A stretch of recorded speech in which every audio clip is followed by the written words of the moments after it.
O tema da pregação é: venerado entre todos seja o casamento. Para fixar, eu queria que você repetisse comigo essa frase: venerado entre todos seja o casamento. Eu vou repetir primeiro, depois vocês, tá? Venerado entre todos seja o casamento. Venerado entre todos seja o casamento. Essa frase é da Bíblia, em Hebreus 13:4.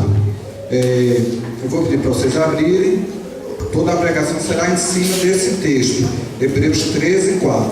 E nós vamos repetir ele algumas vezes. André vai ler primeiro e depois a gente vai ler juntos.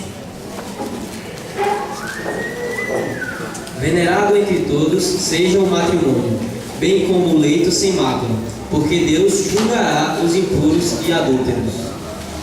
Olha, vou explicar bem direitinho. Matrimônio e casamento é a mesma coisa, né?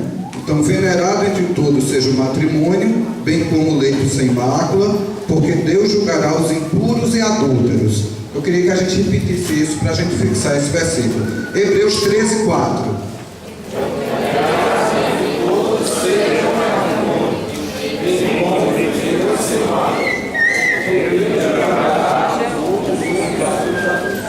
Olha, para a gente fixar, eu vou dizer por partes, você vai repetindo comigo, tá? E só assim, Hebreus 13:4.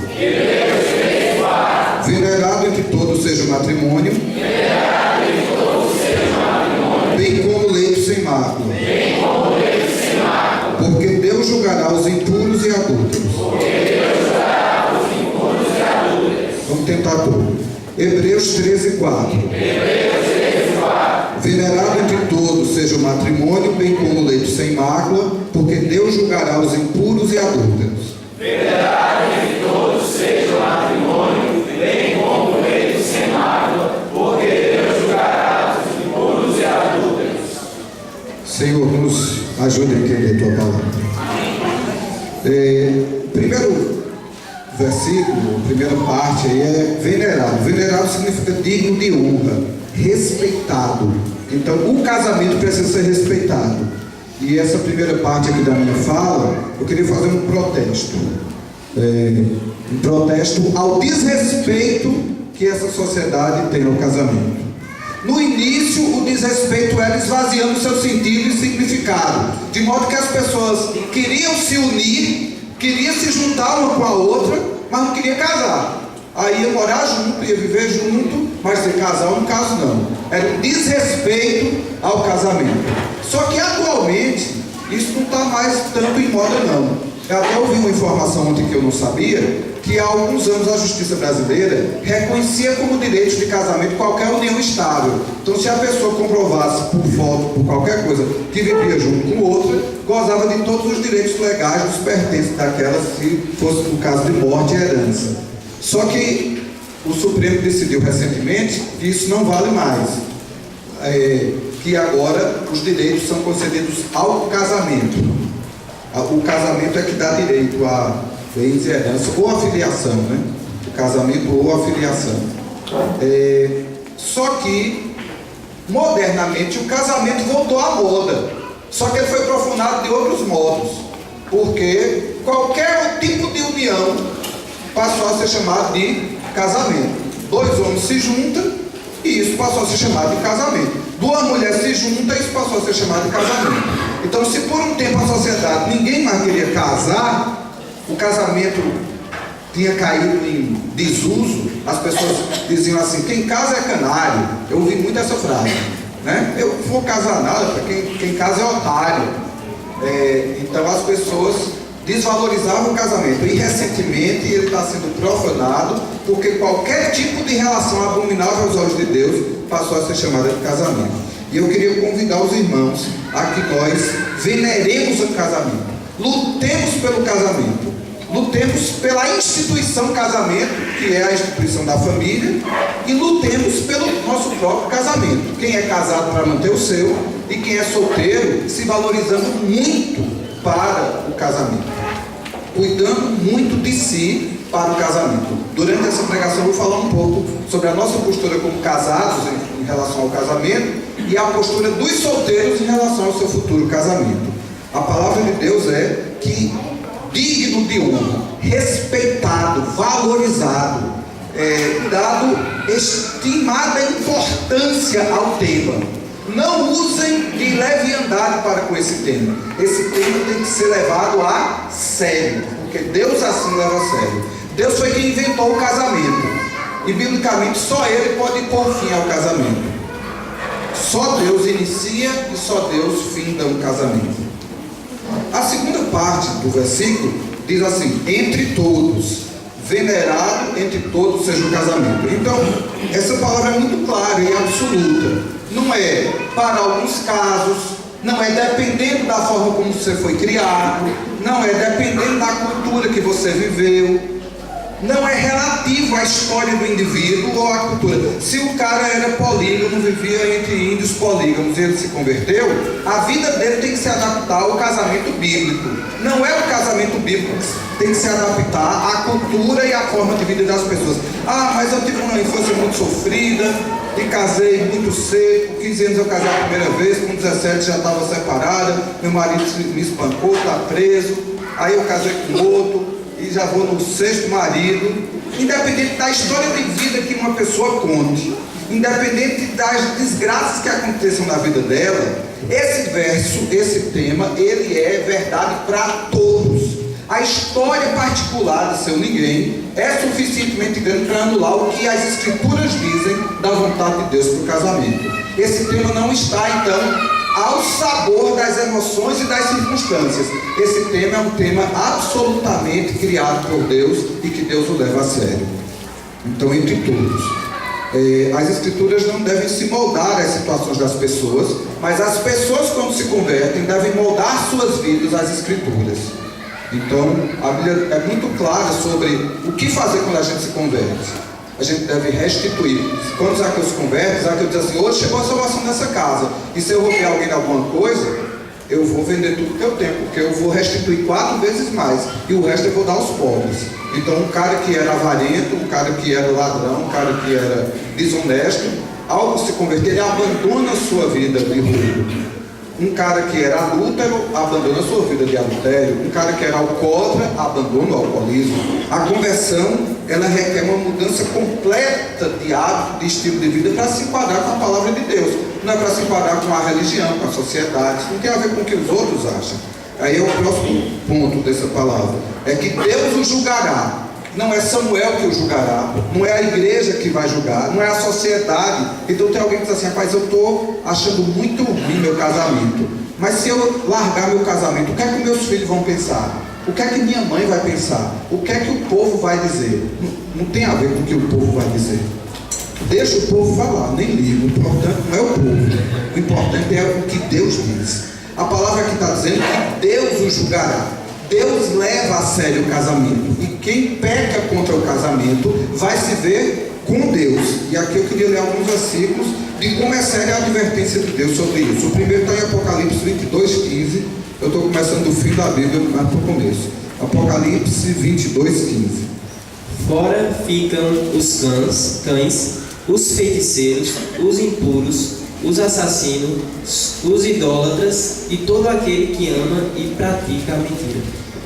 No texto diz que Deus julgará quem? 2 qualidades de gente Deus julgará: os impuros e os adúlteros. Na sequência eu vou explicar o que é impuro e o que é adúltero, mas já adiantando, o texto está dizendo como vai ser o céu. E quando ele termina de explicar como é que vai ser o céu, ele diz quem fica de fora do céu. Ele diz: de fora ficam os cães, de fora fica o feiticeiro, de fora fica o impuro. Então essa palavra é impuro. O que o texto está dizendo é que o impuro não vai entrar no céu, não vai gozar das bênçãos do céu. Segundo texto é Apocalipse 21:8. Quanto, porém, aos covardes, aos incrédulos, aos abomináveis, aos assassinos, aos impuros, aos feiticeiros, aos idólatras e a todos os mentirosos, a parte que lhes cabe será no lago que arde com fogo e enxofre, a saber, a segunda morte. No primeiro texto diz que não ia para o céu, e no segundo diz para onde vai: o lago de fogo e enxofre. Então o juízo de Deus não vai ser de improviso, não. Ele já está anunciando aqui agora: os impuros não herdarão o reino dos céus, a parte que lhes cabe é o lago de fogo e enxofre. Mateus 5, de 27 a 29, também Jesus mesmo falando, mostra o valor que ele dá ao casamento. Mateus 5, de 27 a 29. E qual é a decisão dele acerca de quem peca contra o casamento. Ouvistes que foi dito: não adulterarás. Eu, porém, vos digo: qualquer que olhar para uma mulher com intenção impura no coração, já adulterou com ela. Se o teu olho direito faz tropeçar, arranca-o e lança-o de ti, pois te convém que se perca um dos teus membros e não seja todo o teu corpo lançado no inferno. Não seja todo o teu corpo lançado no inferno. Então, Jesus está dando tanto valor ao assunto do casamento, que ele diz, olha, já há muito tempo na lei dizia não adultere, mas eu estou dizendo assim, nem olhe com intenção impura, desvie o olho da mulher dos outros. Então, se tem uma mulher aqui que não é sua, tira os olhos dela. Aí ele diz assim, é melhor arrancar um olho e ir para o céu com um olho só, do que com os dois olhos e ver o diabo no quinto dos infernos. Então é muito importante que a gente leve a sério a palavra de Deus. Jesus levava a sério. 1 Coríntios 6, 9. Ou não sabeis que os injustos não herdarão o reino de Deus?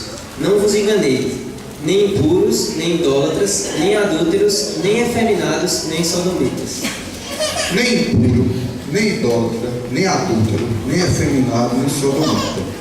Então está aí, o impuro e o adúltero que Deus o julgará, mais uma vez está dizendo que ele não vai herdar o reino dos céus. E para encerrar, Efésios 5, de 5 a 8. Saibei, pois, isto: nenhum incontinente, ou impuro, ou avarento, que é idólatra, tem herança no reino de Cristo e de Deus. Ninguém vos engane com palavras vãs, porque por essas coisas vem a ira de Deus sobre os filhos da desobediência. Portanto, não sejais participantes com eles, pois outrora erais trevas, porém agora sois luz no Senhor. Andai como filhos da luz. Então, essas três primeiras palavras, que representam a dignidade do casamento, que ele deve ser venerado, que é para todos, sem distinção, e que é Deus quem o julgará, serve como introdução à importância desse tema. Os próximos pontos a ser desenvolvidos têm a ver com as últimas palavras. O que é o casamento, biblicamente, o que é o matrimônio, biblicamente, o que é o pecado da impureza e o que é o pecado do adultério e as suas consequências. Então nós vamos começar pelo tema casamento. O que é casamento? A primeira coisa que eu queria dizer para vocês é o seguinte: casamento é um pacto e Deus é a principal testemunha desse pacto. Então vamos ler Malaquias 2,14. E perguntais: por quê? Porque o Senhor foi testemunha da aliança entre ti e a mulher da tua mocidade, com a qual tu foste desleal, sendo ela a tua companheira e a mulher da tua aliança. Então o texto é bem claro. Deus foi a testemunha daquela aliança. Isso é Malaquias 2,14. Malaquias 2,14. O Senhor mesmo foi testemunha da aliança. Então, se você casou ao luar, num cartório, num padre, numa reunião da igreja, se você só juntou sua família dela, independente de que tipo de cerimônia, de documento e de testemunhas nesse casamento, o que a Bíblia está dizendo é que a principal testemunha desse casamento foi Deus. Quando eu casei no civil, um discípulo foi para estar junto comigo, Tantão, irmão de Cicinho, e precisava de duas testemunhas. O outro foi um fotógrafo, que estava faltando, aqueles fotógrafos que ficam na porta do fórum, batendo foto, já sem casar. Então, as duas testemunhas foram aquelas, né? Mas a principal testemunha daquele casamento foi Deus. E esse pacto, quando a gente celebra um casamento, é lógico que tem noivo que é romântico demais, e ele faz uma poesia, a menina também faz uma cartinha, um bom jornal, às vezes ela escreve bem, com uma coisa bonita e tal, às vezes é uma música, mas a principal base da cerimônia do casamento é uma promessa, que normalmente um pastor ou um padre pergunta uma hora quem vai casar. Ele pergunta se a pessoa promete ser fiel. Você promete ser fiel e a pessoa declara: eu prometo ser fiel na pobreza, na riqueza, na fartura, na necessidade. Então, independente das circunstâncias que vão chegar ao casamento, eu prometo. Essa é a frase mais longa. Porque se prometo, quando você termina o casamento, ou o pastor ou o padre dizem assim: até que a morte os separe. Então essa palavra eu prometo, ela tem essa duração. Só a morte pode separar. Então o casamento é essa aliança, esse pacto. O casamento não é uma coisa que se desfaz, que se desmancha. Segunda coisa sobre o casamento: é o próprio Deus que une o casal. A palavra unir em grego é cola. Essa cola, esse grude, é Deus mesmo que faz. Mateus 19, 5 e 6. Mateus 19, 5 e 6 diz isso. E que disse: por esta causa deixará o homem pai e mãe, e se unirá à sua mulher, tornando-se os dois uma só carne. Tornando-se os dois uma só carne, de modo que já não sois mais dois, porém são uma só carne. Portanto, o que Deus ajuntou, não separe o homem. O que Deus ajuntou, não separe o homem. Então quem junta duas pessoas no casamento é Deus. Quem une é Deus. Quem cola é Deus. Então Deus não é só a testemunha de um casamento, como Deus é quem efetua o processo da união dos dois. Diz que quando as duas pessoas casam, elas viram uma só carne, elas viram uma só pessoa. Em Marcos 10, de 6 a 9, também fala sobre isso. É o mesmo texto sendo contado por Marcos. Marcos 10, de 6 a 9. Porém, desde o princípio da criação, Deus os fez homem e mulher. Por isso, deixará o homem a seu pai e a sua mãe, e unir-se-á a sua mulher. E com sua mulher serão os dois uma só carne. De modo que já não são dois, mas uma só carne. Portanto, o que Deus ajuntou, não separe o homem. Nós vamos voltar para Malaquias 2 e vamos ver uma frase que Jesus disse, que o profeta disse, pelo profeta, o Espírito Santo falou, sobre como Deus exige fidelidade ao casamento. É Malaquias 2,15, o finalzinho do versículo 15.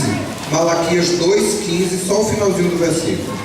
Portanto, cuidai de vós mesmos, que ninguém seja infiel para com a mulher da sua mocidade. Então Deus exige fidelidade no casamento. Deus quer que a gente seja fiel. Isso tudo ainda é do que é casamento. Então é um pacto. Deus é a testemunha desse pacto. Deus exige fidelidade a esse pacto. E só a morte desfaz essa aliança. Romanos 7, 2 e 3. Ainda dentro desse segundo ponto, que é casamento, só a morte pode desfazer o casamento.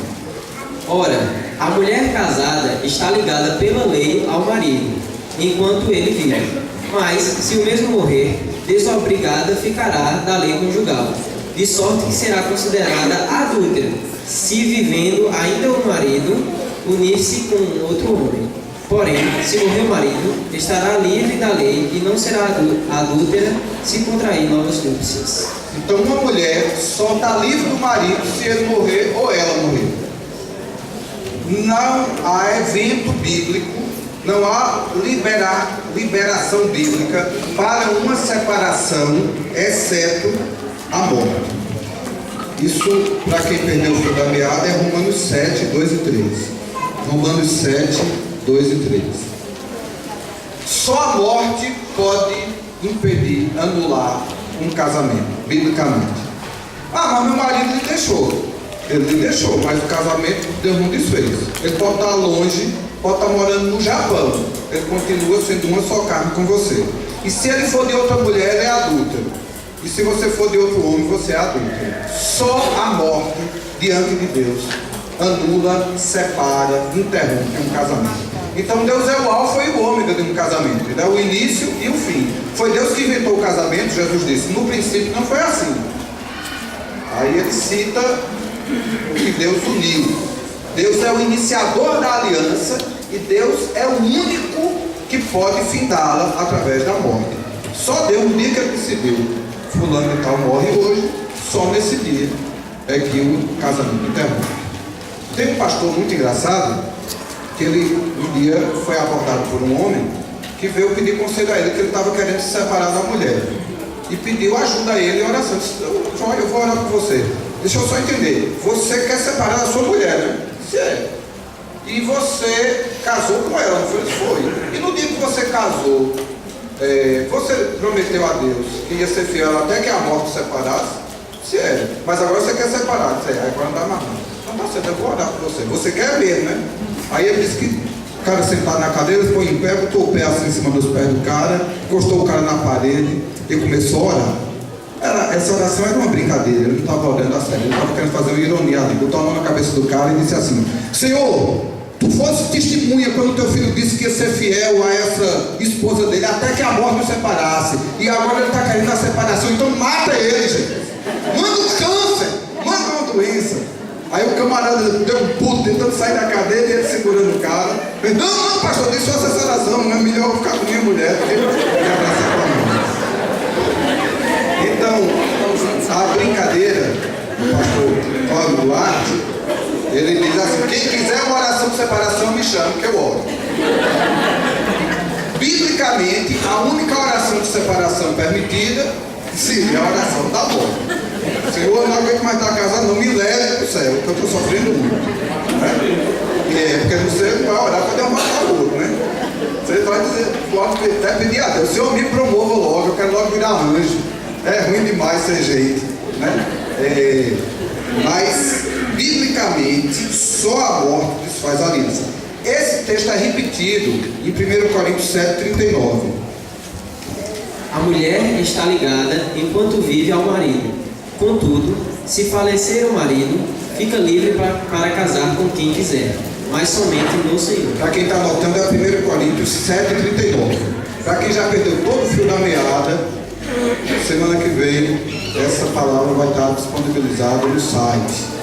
Eu já mandei para o e-mail de Claudemir, responsável pelo site. Então, vamos voltar para o casamento. Casamento é um pacto. Casamento é uma união feita por Deus. Casamento tem Deus como sua principal testemunha. Casamento, Deus exige fidelidade a esse pacto. Deus não quer que ninguém seja infiel. E só a morte desfaz esta aliança, esse pacto. Agora, concluindo depois de tudo isso que a gente estudou já na Bíblia, o que é que define um casamento? Lá em Gênesis 2, diz assim: deixará o homem a seu pai e mãe, unir-se-á a sua mulher, e serão os dois uma só carne. Algumas considerações sobre isso, é Gênesis 2, 24. Algumas considerações sobre esse texto. Deixará o homem pai e mãe. Se o cara vai deixar o pai e a mãe, isso implica que ele é o quê? Solteiro. Está morando na casa do pai e da mãe. Não está dizendo assim o texto. Deixará o homem sua mulher e seus filhos, unir-se-á a outra mulher para virar uma nova carne. Não é isso. Não há liberação para o cara deixar a esposa e filhos para outro casamento. O casamento é: deixa o homem, o seu pai e a sua mãe para iniciar a sua mulher. Esse ato de deixar o pai e mãe consiste no evento do casamento, a cerimônia do casamento. A palavra matrimônio também é traduzida na Bíblia pela palavra bodas, que é a festa do casamento. Se é num culto, numa reunião, um banquete com a família, se é numa pizzaria, no cartório, onde quer que seja, mas é preciso que haja um momento de decisão, um momento em que eu era solteiro até ontem e a partir de hoje eu sou casado. Até ontem eu vivia com meus pais e era sustentado por eles e vivia por lá. Agora eu sou casado, eu vivo com minha mulher. Então, o casamento não é uma coisa assim por acaso. A gente se junta para ver se dá certo, se der certo depois a gente... Não, casamento é um ato sério, decidido, claro, um ato de vontade. A Bíblia diz assim, que a pessoa pode casar com quem quiser, mas no Senhor. Outra coisa que define um casamento, ele diz: deixará o homem, seu pai e sua mãe, e unir-se-á a sua mulher. A é definido, a mulher, não é as mulheres. Então o cara vai se unir a uma mulher. Biblicamente, o casamento é entre um só homem e uma só mulher. Não existe poligamia liberada nas escrituras. Durante o período da lei dos judeus, isso foi permitido, porque os judeus tinham um coração duro e os judeus tinham várias mulheres. Salomão mesmo teve 1000. Era um corajoso. Agora, Jesus trouxe um princípio. Jesus diz: no princípio não foi assim. e chama a responsabilidade para o casamento que Deus criou. Um homem para uma mulher, se tornando os dois uma só casa. Outra coisa importante sobre o casamento é que é um homem e uma mulher, não é um homem e outro homem, nem é uma mulher e outra mulher. Então o casamento, biblicamente, ele só é permitido entre um homem e uma mulher. Ele não é permitido entre dois homens e ele não é permitido entre duas mulheres. O que a Bíblia chama de uma união entre duas pessoas do mesmo sexo é aqueles dois versículos que a Bíblia chama de sodomia, quando foi lido no início, que essas pessoas não fazem parte do reino dos céus. São sodomitas e os efeminados.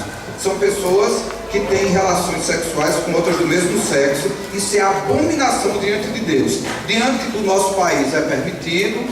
As pessoas que vivem assim a gente respeita, que a gente deve respeitar e amar todo mundo, mas biblicamente o nome daquilo nunca foi, nem nunca será um casamento. Tá, eu casei com o meu melhor amigo. Aí essa frase dita por uma mulher é uma frase bonita, né? Agora, eu casei com o meu melhor amigo, é um cara que está dizendo, biblicamente isso é uma abominação. Ele tem a liberdade de fazer isso? Tem. O livre-arbítrio é um dom dado por Deus.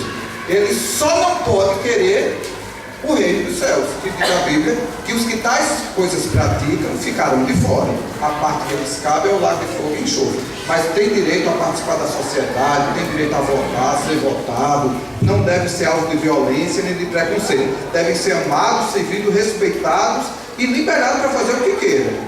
Ele só não pode achar biblicamente que aquilo é um casamento, nem que ele tem parte no reino dos céus. É estranho dizer isso hoje em dia. No passado isso era tão óbvio para todo mundo, mas hoje tem pastores gays, pastoras lésbicas, fundadoras de igrejas, tem igrejas evangélicas e até uma igreja católica, a Igreja Católica Brasileira, que faz casamentos gays. Esse mundo virou muito de perna para o ar. Outra coisa importante sobre casamento: quando Deus criou a humanidade, Ele criou primeiro quem? O homem. E esse homem se relacionava com quem inicialmente? Com o próprio Deus. Quando Eva entrou na vida de Adão, Adão já tinha uma relação com... Aqui fica a dica para as meninas. Meninas, quando vocês forem casar, encontre um homem que esteja com Deus. Casem com um homem que encontra em Deus sua satisfação. Aquele homem era perfeito e completo em Deus. Outra coisa, antes de Deus criar Eva, Deus já tinha dado uma ordem para o homem trabalhar. Então, olha, cultiva o jardim. Então, meninas, quando for escolher um homem, escolha um homem que trabalha, um cara trabalhador. Não escolha um adolescente que não sabe o que está fazendo ainda. Não escolha um desempregado. Não escolha uma aposta, não. Escolha um homem trabalhador, responsável. Porque você pode ter problema pelo resto da vida, você não vai ter nem como cobrar. Você casou com um desempregado, com um estudante, você casou com uma pessoa, pelo resto da vida você vai sofrer as consequências de alguém que não tem experiência de trabalhar, a menos que ele mude. Deus abençoe que ele mude, mas você não aposte não. Deus preparou um casamento para Eva, e o marido que Deus preparou para Eva foi um homem que estava no paraíso, em comunhão com Deus e que já trabalhava. Eu queria dizer para vocês que o casamento é algo maravilhoso, é algo que Deus criou e que Deus tem grande estima por ele, e que Satanás vai fazer de tudo para destruir os casamentos, para criar confusão entre o marido e a mulher. Deus criou Eva e disse para Eva assim, e para Adão, né, que Eva seria sua ajudadora idônea. Então a mulher é a ajudadora do marido. E Deus colocou o marido para ser o cabeça da casa. Gente, a maior tentação que uma mulher tem é na hora que o marido mais precisa de ajuda, ela faltar com essa ajuda. Dá um nível de carícia nela na hora dela ajudar o marido, porque ela não consegue fazer as coisas direito. Mas na hora que o homem decide as coisas e nessa hora ele não está precisando de ajuda nenhuma, ele está precisando que ela se submeta a ele, aí a mulher vem extremamente criativa, forte, decidida. É uma tentação muito grande. Porque na hora que o cara chega para ela e diz: minha esposa, vamos pegar um exemplo bem simples. Minha esposa, eu queria sair para jantar com você hoje. Você tem alguma preferência? Ela esquece tudo. Não, porque você decide, tá bom. Aí o abençoado tomou uma decisão. Então eu vou comer lá no bar do Bodão. um voto gostoso, ele decidiu. Ela mandou ele decidir, né? Aí ele vai. Quando chega no meio do caminho, ela começa. Mas não é pro voto de que a gente vai, não, né? Aquela gentileza toda acaba, né? Não gosta daquela cheira. Ela reclamando até lá, reclama durante o pedido. E volta pra casa os dois de cara feia. Olha, na hora que era pra ela ter dito, meu amor, eu prefiro pizza. Eu adoraria ir para a pizzaria do Beguinho. O João. Eu queria ir para a pizzaria do João. A pizza é maravilhosa. Ela não diz a opinião dela, mas na hora que a decisão foi tomada, ela tem milhões de ideias. Gente, isso é para qualquer assunto bobo e para qualquer assunto sério. É uma tentação gigantesca para o cara não ouvir a esposa antes de decidir. E é uma tentação muito grande para o cara, depois que decidiu, ou ele ser grosseiro na imposição de sua vontade, ou ele ser frouxo e decidir às avessas, voltar atrás. Normalmente, a gente termina sendo frouxo e grosso. Por exemplo, às vezes, no caminho, meus amores, mulher e filhos, vocês querem ir para algum canto? Não, para onde o senhor decidir, vai. Vamos sair, vamos estar juntos. Aí o cara decide, pronto, então a gente vai para a pizzaria. Aí no meio do caminho começa a reclamação, não sei o que lá, não sei o que lá, não sei o que lá. Aí o camarada, desse jeito então não vai sair mais não, volta para casa. Aí o cara volta, grosseiro, empurrado, com raiva de todo mundo. E no final das contas, a vontade original dele, que era de sair para jantar com a família, não foi feita. Ele foi frouxo e grosso. Essa é a grande tentação para o homem. A grande tentação para a mulher é não conseguir ser ajudadora capaz, é não conseguir falar na hora certa, no tom certo. E quem é casado, lute para valorizar seu casamento, para manter seu casamento. Vamos aprender o jeito certo de viver, vamos aprender a conversar, vamos orar, vamos jejuar, vamos pedir perdão. Não vamos desistir nunca do nosso casamento, porque Deus leva a sério. E para quem é solteiro, pense bem com quem você casa. Inclusive tem uma dica aqui para o solteiro. Malaquias 2, 10 a 11. Malaquias 2, 10 a 11. Não está aí nessa folhinha, pode achar na Bíblia mesmo. Malaquias 2, de 10 a 11. E depois 2 Coríntios 6, 14. 2 versículos para os solteiros. São orientações do Senhor sobre com quem você casar. Malaquias 2, de 10 a 11 e 2 Coríntios 6, 14. Não temos nós todos o mesmo Pai? Não nos criou o mesmo Deus? Porque nós havemos aleivosamente uns para com outros, profanando o pacto dos nossos pais. Judá se tem havido aleivosamente, e a abominação se cometeu em Israel e em Jerusalém, porque Judá profanou o santuário do Senhor, o qual ele ama, e se casou com a filha do Deus estranho. E se casou com a filha do Deus estranho. Então ele está falando no contexto de Israel, que a nação de Judá se uniu com outros povos que serviam a deuses estranhos. Lá em 2 Coríntios 6,14, isso é trazido de volta. Também não está aí, 2 Coríntios 6,14.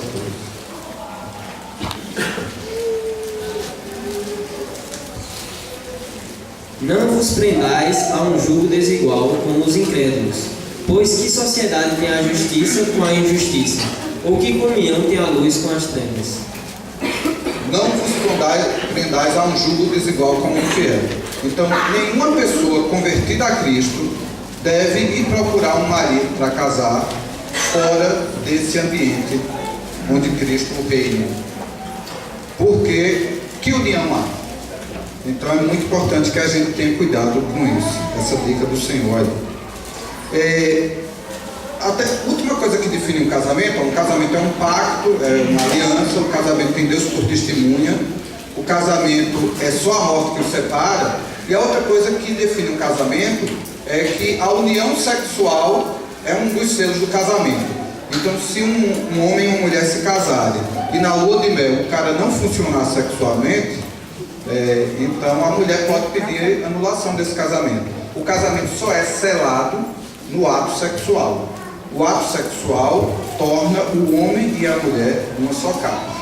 Então, um casamento inclui um pacto, inclui algum tipo de festa, de celebração, de qualquer coisa que declare aqueles dois como um casal, fim da vida de solteiro e início da vida de casado, e o ato sexual. Essas 3 coisas tem que ter para que um casamento seja validado diante de Deus. Então, um cara que violentou uma mulher, carregou ela e a mantém à força no cárcere privado, isso não é um casamento. 2 pessoas que vivem junto com um teste da drive, para ver se rolar, rolou. O nome disso é fornicação, não é um casamento. Casamento é uma aliança, é um pacto, é uma coisa séria. Agora vamos para avançar um pouco. A gente já falou sobre o que é casamento, agora a gente vai falar sobre o que é impureza sexual. Para quem está contando, isso é o quinto tópico. O primeiro foi sobre a palavra digno de honra ou venerado. O segundo, a palavra todos. O terceiro, Deus o julgará. O quarto, o que é casamento. E o quinto, o que é impureza sexual. O que é impureza sexual. A palavra grega para impureza sexual, eu vou precisar dessa palavra. É uma palavra que vocês já conhecem, porque a língua portuguesa, ela tem como uma de suas línguas de origem. Muitas palavras da língua portuguesa são de origem grega. Então a palavra em grego, porneia. Diga essa palavra, porneia. Esse é o nome mais feio que vocês já disseram na vida. Porneia. O que significa porneia? Porneia significa adultério, fornicação, homossexualidade, lesbianismo. Isso é do dicionário grego e português, certo?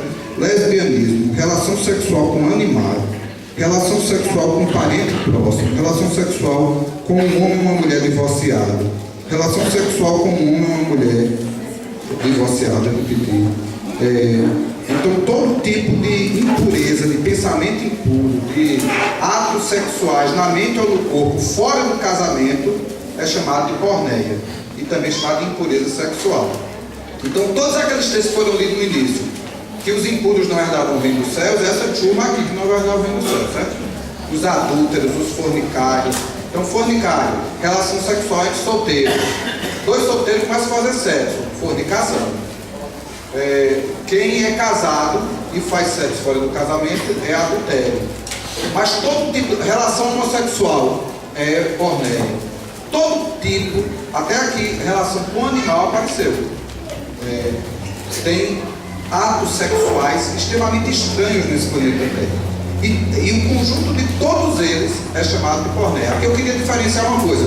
Existem atos sexuais esporádicos e existe uma união sexual permanentemente errada. Exemplo, se um cara pula a cerca e traz sua mulher, mas só teve uma vez só um contato com aquela outra mulher, aquilo foi um ato de adultério. Mas se um cara deixou sua mulher e casou com outra, aquilo é um ato contínuo de adultério. Então tem pessoas que tiveram um ato homossexual e tem pessoas que vivem numa relação homossexual. Então essa porneia tanto inclui atos pecaminosos isolados, como relacionamentos que a Bíblia chama de uniões abomináveis. São relações sexuais fora da vontade do Pai.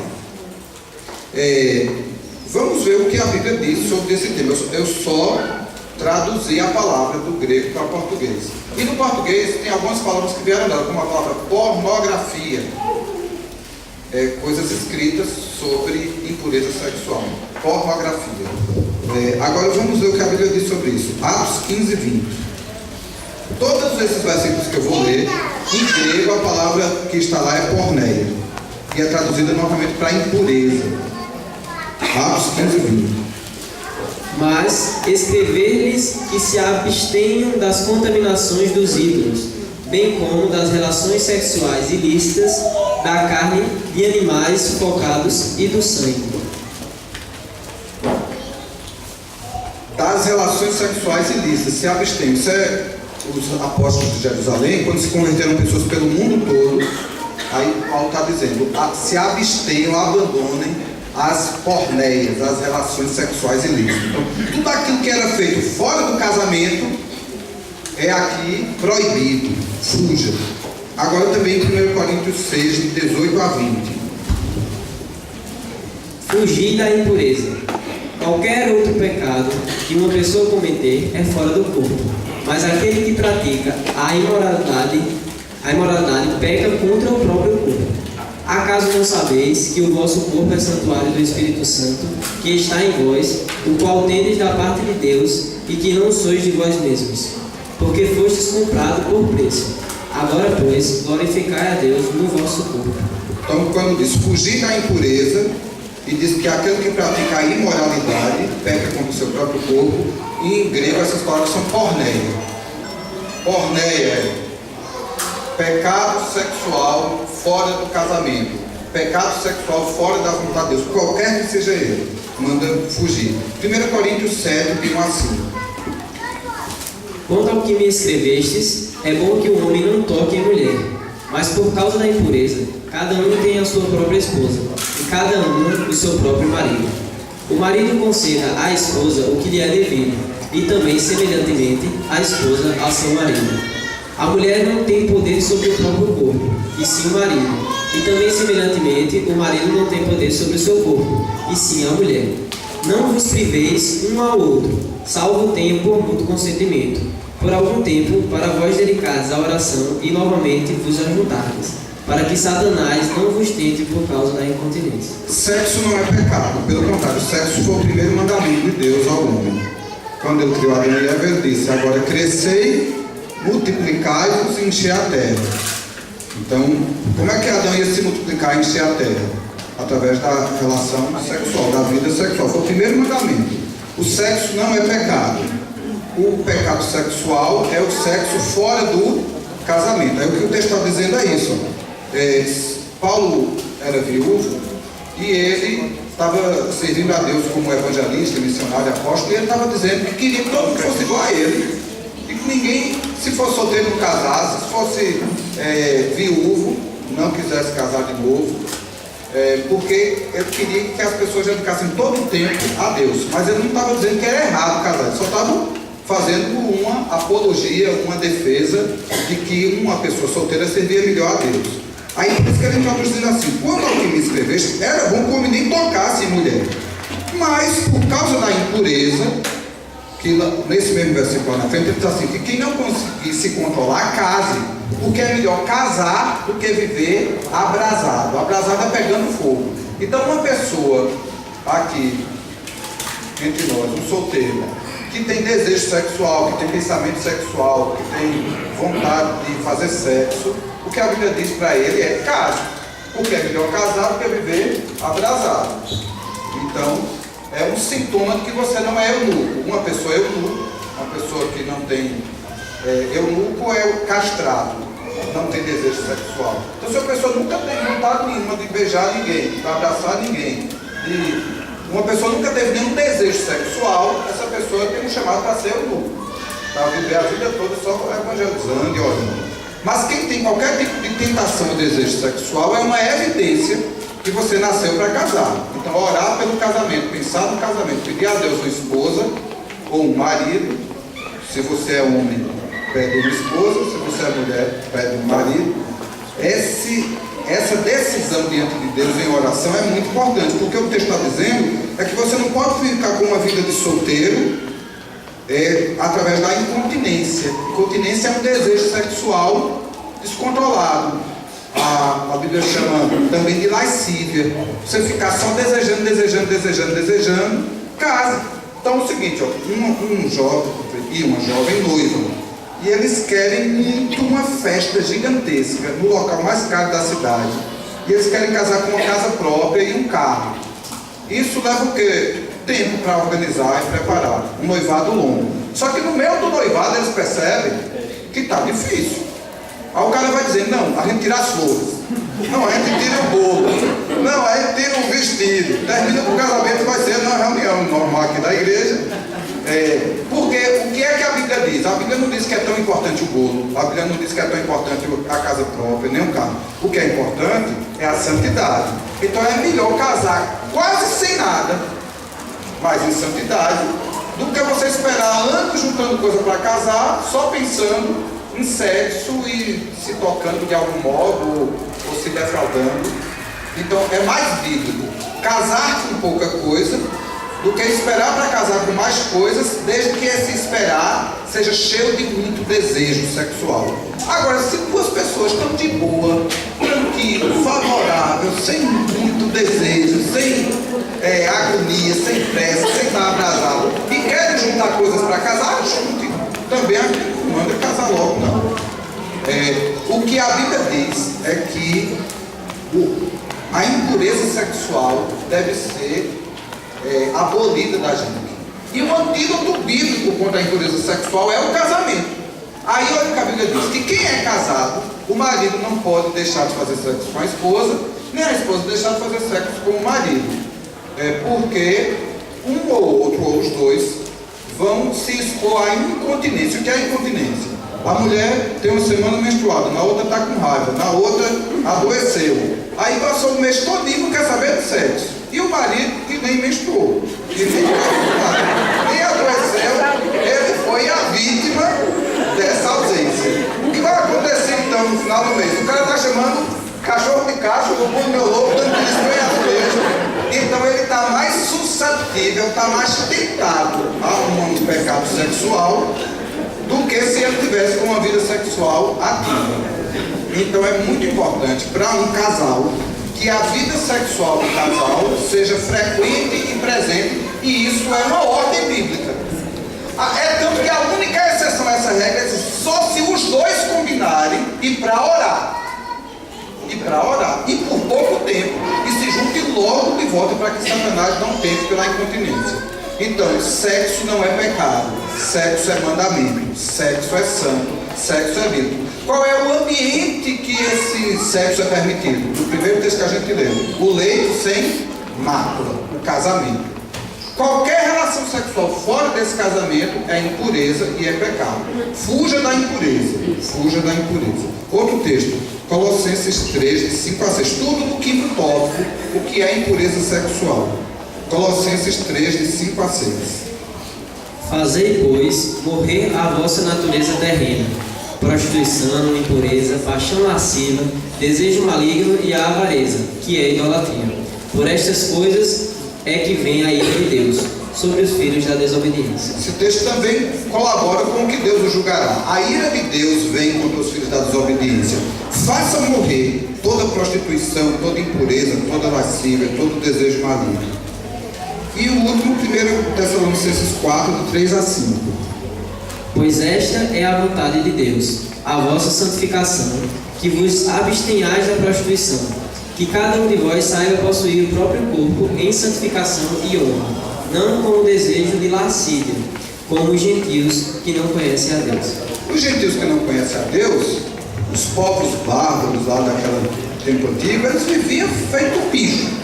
Sexo era todo mundo com todo mundo, a mesma família, homem com homem, mulher com mulher, menino, isso era tudo liberado.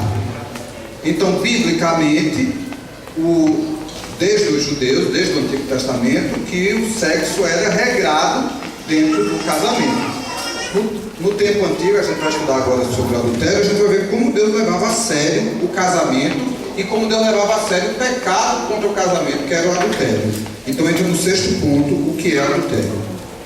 Adultério é uma palavra grega chamada de moscheia. Diga essa agora, moscheia. Vocês estão chamando de palavrão hoje, viu? O outro foi porné, que é o mais feio que existe.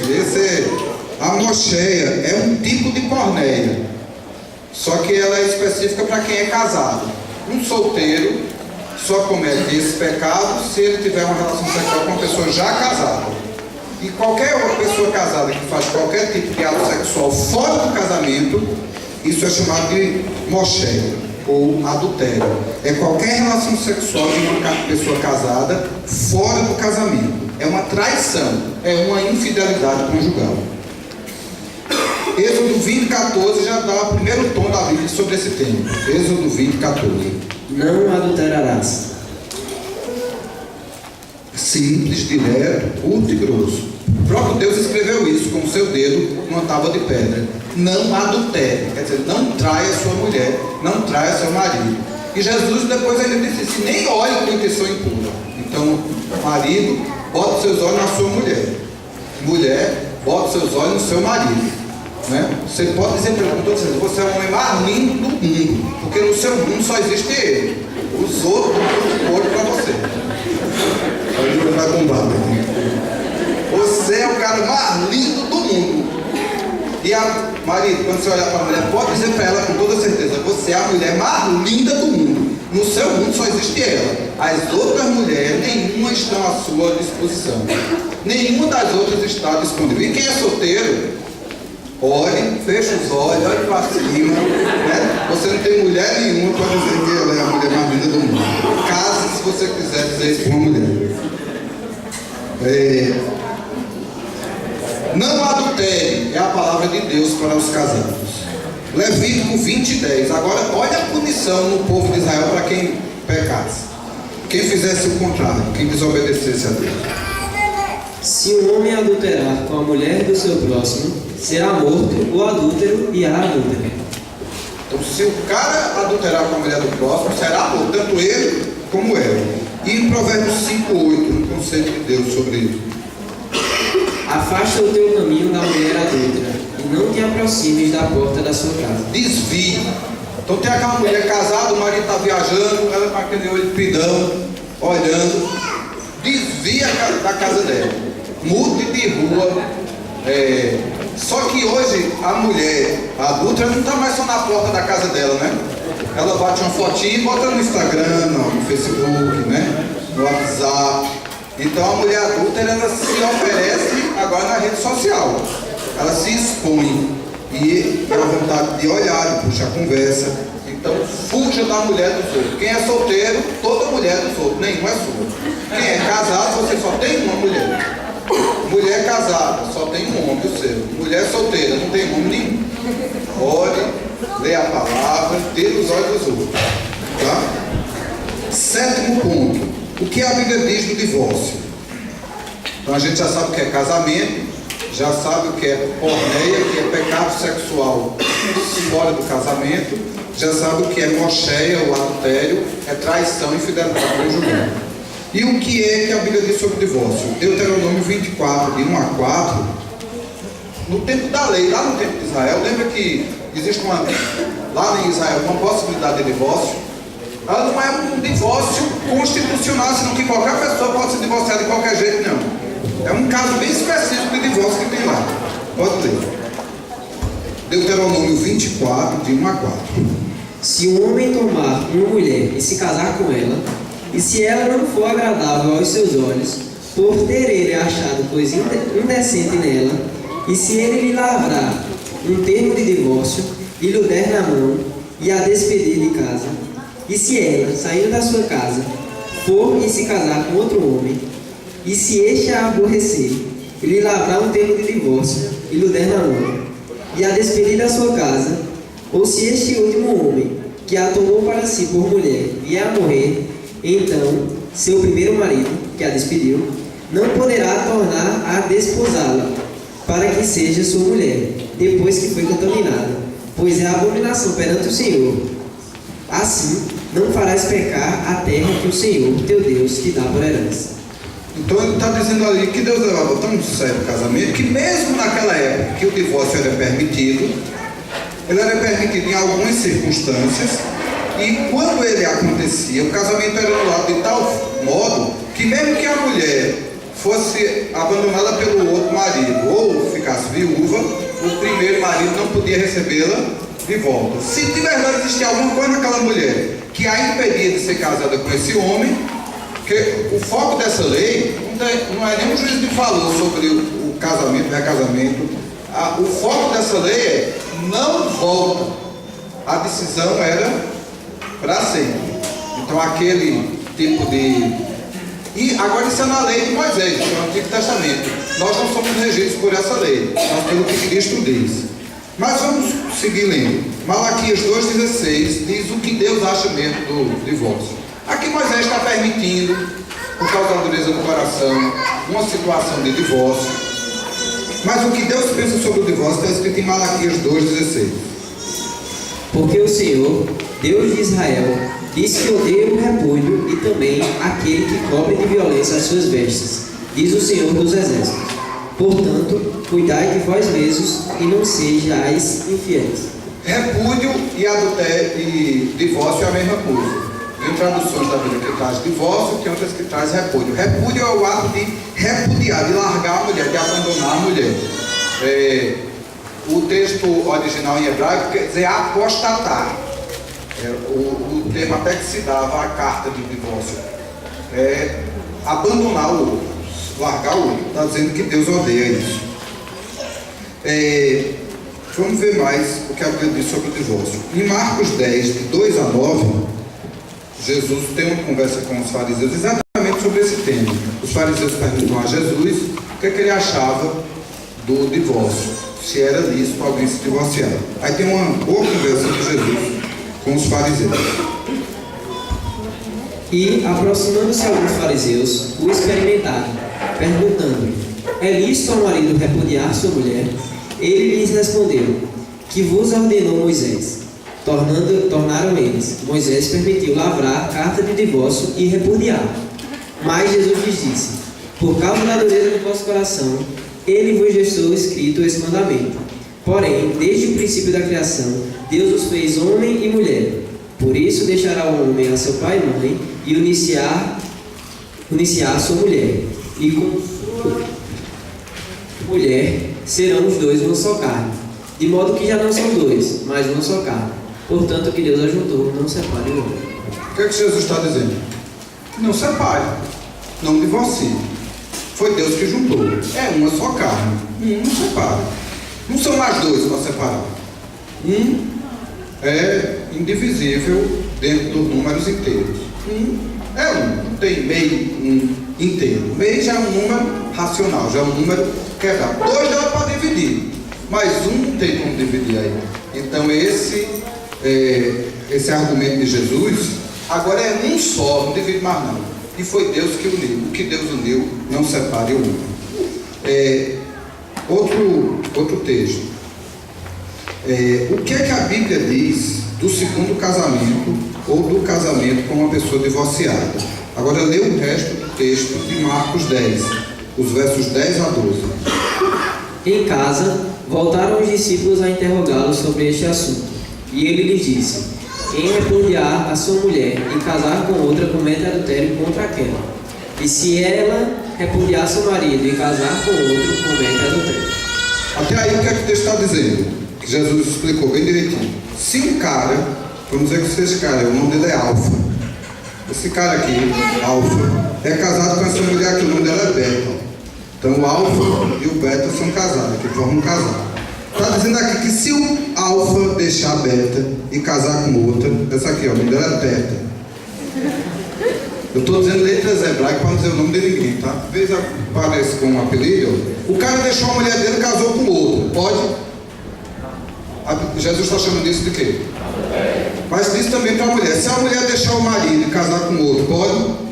Como é que Jesus chamou isso? Adultério. Então, o segundo casamento é biblicamente chamado de adultério. E o que a Bíblia diz que vai acontecer com os adúlteros? Deus os julgará. Não herdarão o reino dos céus. Então, o adultério tem que ser eliminado da igreja. Não pode ter adultério no meio da igreja. E não pode então ter um cara que largou sua mulher e vive com outra como se não tivesse acontecido nada. Vamos ler outro texto sobre isso. Lucas 16, 18. Quem repudiar sua mulher e casar com outra comete adultério. E aquele que casa com a mulher repudiada pelo marido também comete adultério. Em outras palavras, foi o seguinte: Alfa era casado com Beta, abandonou Beta e casou com Teta. Ele está em pecado, né? O nome disso é adultério. Essa relação aqui é muito errada diante de Deus. Agora, essa coitadinha aqui teve culpa alguma? Ela foi o quê? Traída, abandonada, deixada. Ela está em pecado? Aí diz assim, ó, aí chegou um carinha, o Delta, e gostou dela, pede ela em casamento. Delta pode casar com Beta?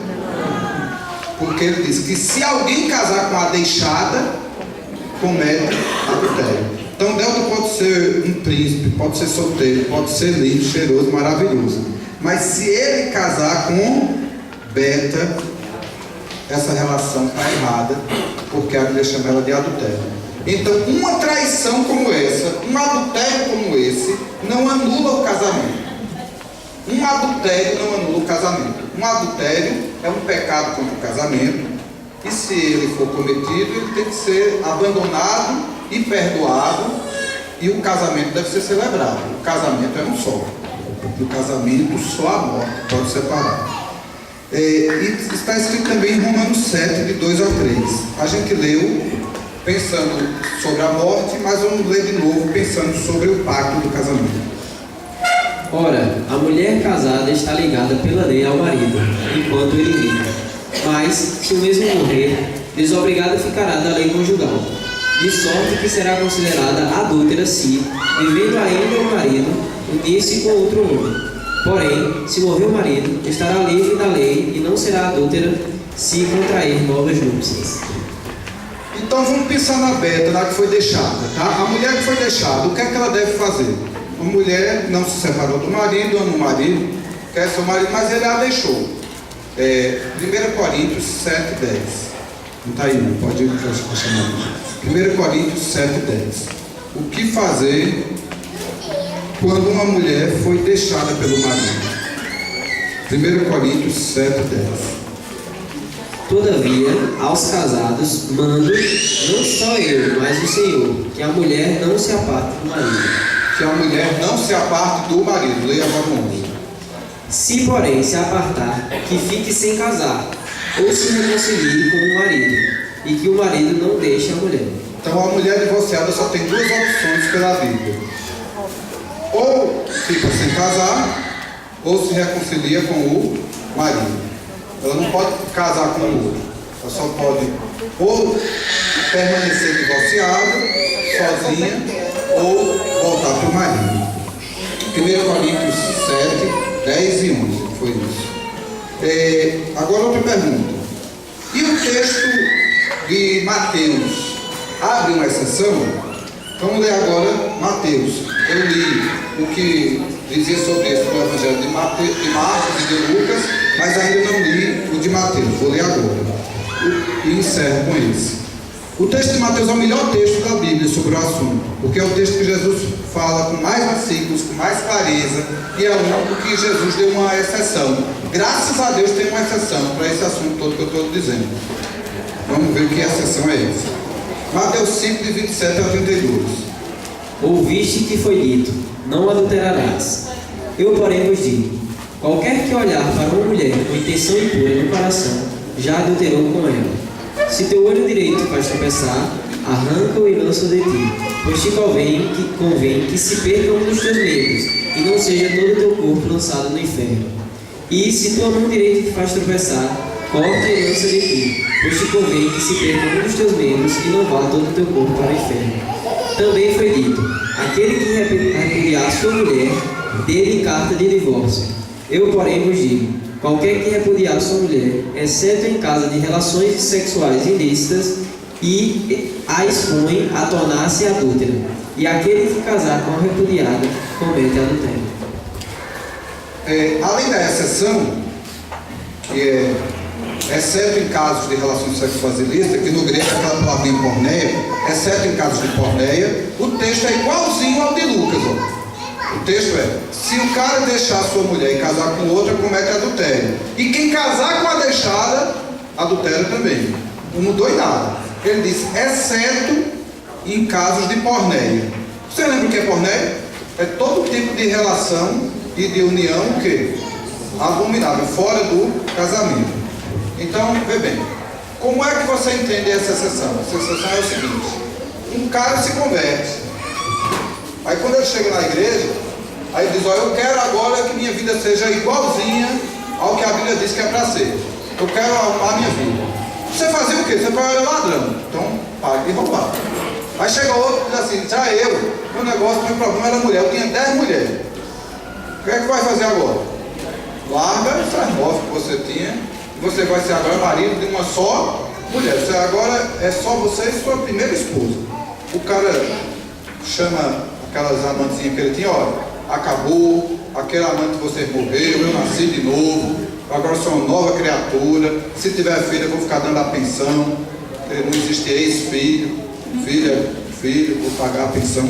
Mas com vocês eu nunca mais vou nem olhar para a cara de vocês. Meus olhinhos agora são só da minha Primeira mulher, o nome dela é Beta, mulher maravilhosa, casei com ela. E eu pecava contra ela, mas agora eu me converti, eu sou uma nova criatura. Então, quando a pessoa se converte, a pessoa abandona o pecado, abandona as relações ilícitas para se manter no caminho do Senhor. Então, vamos pegar o seguinte caso. Imagine que a Beta tinha casado com o Delta. Lembra do Delta? O Delta foi o cara que casou com Beta. Beta era divorciada e Delta era solteiro. Delta era aquele cara solteiro, príncipe, bonito, cheiroso, que só cometeu um erro na vida: casar com uma mulher o quê? Divorciada. Aí ele se converte. Quando ele se converte, ele vai estudar a palavra. Então não podia ter casado com Beta, não. Beta já tem marido. Qual é a direção bíblica para Delta? Ele precisa separar-se de Beta. Só que quando ele está deixando Beta, ele era casado até no civil. Então ele vai ter agora uma certidão de divorciado. Legalmente ele vai ser divorciado. Só que biblicamente esse é o único divórcio permitido. Porque ele não está se divorciando de um casamento legítimo. Ele está se divorciando de uma porneia. Ele vivia num adultério, ele vivia numa relação ilícita, ele vivia num casamento proibido, ele vivia numa união abominável. Aí ele está abandonando a união abominável para poder casar. Como ele é solteiro, ele pode casar com quem quiser no Senhor. Mas ele não pode casar com uma mulher casada, ele não pode casar com outro homem. Aí chega outro camarada aqui, ó, veio da Suíça, se converteu aqui, ou da Suécia, já veio casado com um colega. Chega na igreja, o que é que tem que acontecer com esse casamento? Tem que romper, porque é uma união biblicamente o quê? Abominável. Toda relação, toda união abominável deve ser desfeita, rompida. Então, gente, a única exceção é que a pessoa pode se divorciar sim de uma relação abominável, de uma relação que não agrada a Deus. Então, um cara que é casado com a madrasta, ou casado com a irmã, que é incesto, qualquer casamento que está fora do padrão de Deus, qualquer casamento que é uma união abominável a Deus, quando o cara se converte, o cara pode e deve deixar. Agora é o seguinte: o cara era casado com uma mulher ruim, batia nele, traficante. Isso é motivo para acabar o casamento? Não. Se ele é casado com essa mulher, vai ser casado pro resto da vida. Se ele se converteu sozinho e ela não se converteu, ele pode passar o resto da vida apanhando dela. Mas a Bíblia não dá liberação a ele para se separar dela.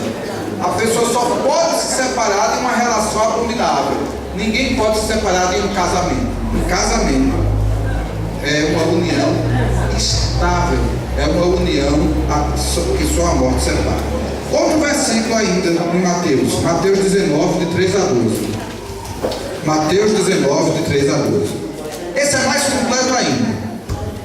Vieram a ele alguns fariseus e o experimentavam, perguntando: é lícito ao marido repudiar a sua mulher por qualquer motivo? Então ele respondeu: não tendes lido que o Criador, desde o princípio, os fez homem e mulher, e que disse: por esta causa, deixará o homem pai e mãe, e se unirá à sua mulher, tornando-se os dois uma só carne? De modo que já não são mais dois, porém uma só carne.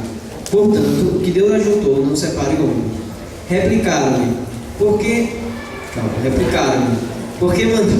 que mandou então Moisés dar-se carta de divórcio e repudiar? Respondeu-lhe Jesus: por causa da dureza do vosso coração, é que Moisés vos permitiu repudiar a vossa mulher. Entretanto, não foi assim desde o princípio. Eu, porém, vos digo: quem repudiar sua mulher, não sendo por causa de relações sexuais ilícitas, e casar-se com outra, comete adultério. E o que casar com a repudiada, comete adultério. Disseram-lhe os discípulos: se essa é a condição do homem relativamente à sua mulher, não convém casar. Jesus, porém, lhe respondeu: nem todos são aptos para receber este conceito, mas apenas aqueles a quem é dado.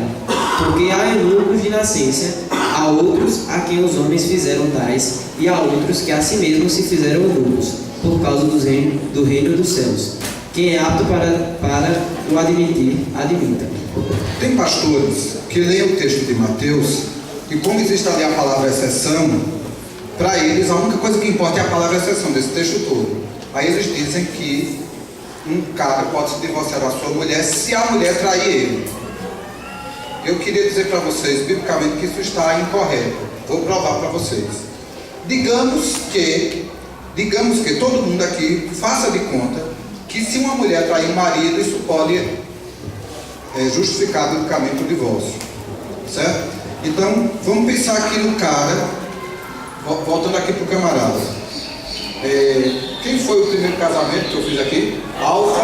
Ele largou quem? Beta é Alfa.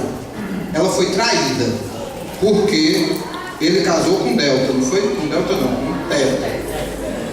Então Alfa está casado com Teta, isso é uma traição. Essa bichinha aqui foi quem? Beta foi traída. Se essa bichinha aqui, ela foi traída, abandonada, então ela estaria livre para casar se o adultério fosse uma permissão. Então, se essa agora está livre para casar, ela não é mais mulher dele. Se ela não é mais mulher dele, ele pode casar com quem quiser. Então, olha só o problema. Certo? É um problema sério, porque é o seguinte: imagina que um cara achasse sua mulher feia. Se minha mulher é feia demais, o meu casei errado. Tanta mulher bonita no mundo, aí ele larga a mulher dele, que é feia, e casa com a que ele acha mais bonitinha. Então, se isso está errado, até mesmo por essa exceção, porque a mulher não traiu ele, a mulher é fiel a ele, fiel, nunca traiu ele, nem por pensamento. E ele largou ela para casar com essa bonitinha aqui. Só que, na hora que ele começou a ter a relação com essa outra mulher, o nome disso é adultério. Se é adultério, anulou o primeiro casamento. Ou seja, se o adultério fosse exceção para casar de novo, qualquer pessoa podia casar de novo. A exceção viraria a regra. Por quê? Na hora que você largou a mulher por qualquer motivo e casou com outra, isso virou adultério e anulou a primeira relação. Se anulou a primeira relação, seu casamento é o atual, é o vigente. Você podia casar quantas vezes quisesse, o casamento vigente seria o legítimo, não seria exceção. Então, olha o final do texto, a reação dos discípulos. O que os discípulos disseram quando Jesus acabou de falar da cláusula de exceção? Disseram-lhe os discípulos: se essa é a condição do homem relativamente à sua mulher, não convém casar. Você acha que se os discípulos tivessem ouvido de Jesus, Jesus disse assim: ó, se tua mulher te trair, tu larga ela e casa com outra. A reação dele seria essa? A reação dele é eles ficaram desesperados. Eu não posso largar minha mulher por motivo nenhum. Eu quero nada casado. A maioria dos discípulos era solteiro. Só há menção histórica de que Pedro era casado naquela época. Os outros tudo era solteiro. Eles disseram: se é assim a condição do homem com a mulher, não é lícito casar. Eu quero casar mais nada. Então, casamento é para sempre. Casamento, o adultério não acaba. Não existe exceção através de infidelidade conjugal. Se a mulher trair o marido tem que perdoar. Se ela trair todo dia ele tem que perdoar. Se 70 vezes 7 no dia ela trair ele tem que perdoar. O único antídoto bíblico contra o adultério é o perdão. Perdão e reconciliação, perdão e reconciliação, perdão e reconciliação. Não há base bíblica para anular casamento, nem casar de novo. O casamento bíblico é um só, um único casamento. Por ser assim e por ser tão sério, eu volto para o primeiro texto. Quem lembra disso comigo? Hebreus 13:4. Venerado seja o matrimônio sem mácula, porque Deus julgará quem? Então Deus quer que a gente venere, todos nós, o casamento e o leito sem mácula. O impuro e o adúltero Deus julgará. Todo tipo de pecado entre sexual e solteiros, todo tipo de toque, todo tipo de pensamento, de desejo. E toda pessoa casada que tem qualquer atividade sexual fora do seu casamento, pornografia, impureza, lascívia, masturbação, olhar impuro para outra mulher, desagrada aos olhos do Senhor. Desonra o casamento. O casamento é sério. Deus leva essa aliança a sério. Nós precisamos levá-la a sério. Por favor, feche seus olhos, baixe sua cabeça.